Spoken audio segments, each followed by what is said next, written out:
For more support, he joins me right now. Lieutenant, thank you very much for being here this weekend. And also thank you so much to you and your colleagues for all of the work you've done. We are in a great debt to you. Thank you. I appreciate you for having me. Tell me about the issues today, 21 years later. Yeah, so here we are 21 years later, and it's not a surprise that things keep popping up. Here we are, where cancers, people think that's more relevant than anything, and lung disorders like I've developed. Now we're dealing with cognitive function problems where people are starting to have early onset dementia. So it's scary, but not surprising. You know, we had 220 stories of office building that came crashing down on us, and we were essentially working for 8 months in a toxic cesspool. So, although I'm not a doctor, I'm also, not surprised that this happened. So this study that we're talking about, saying that the 9/11 first responders showing that they could be seeing early onset of dementia as a result of what they were breathing in, do you think?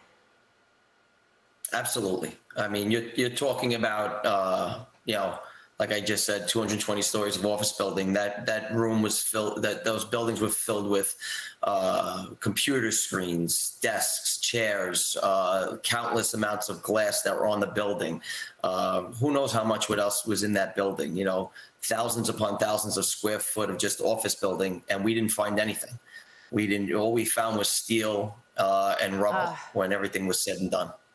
So upsetting. The memories of that day will be with me forever. I'll never forget being there down on the floor of the New York Stock Exchange, running to the corner to watch the buildings come down. But Lieutenant, I guess one takeaway which gives me some strength is on September 17th. 2001. And it was September 17th when I was on the floor of the New York Stock Exchange, and I looked up at the podium, the opening bell podium, and you and your colleagues and officials from New York were there ringing the opening bell, and I knew that we were all in mourning. We were down. We had lost people. We were down, but we were not out. We would rise again.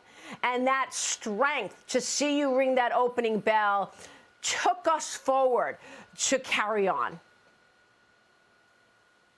Absolutely. Here we are, 21 years later, September 11th, another anniversary that's coming. And you're absolutely right. Over 3,000 people died, from the locations that we were attacked on. And people will always remember that, as we should. But what they should also remember is, like you're talking about, a date like September 17th. I call it September 12th for me, although I was there that day. The next day is when you realized how strong we are as a nation, how we all came together. And you didn't have to be there. You didn't have to be a civil servant to realize what was going on. Everybody wanted to help. We came together. There was no race. There was no political affiliation. Nothing mattered. It just mattered you being a good person and coming back to fight back, rebuild the city, rebuild Washington, be there for the families and the loved ones, and build back the way we should, and have each other's back. The flags went up, and we were a nation. And it's scary to think not just another terrorist attack coming, but where we are as a nation, how we're still fighting that fight that we were on September 10th. We shouldn't need another terrorist attack to bring us together as a nation.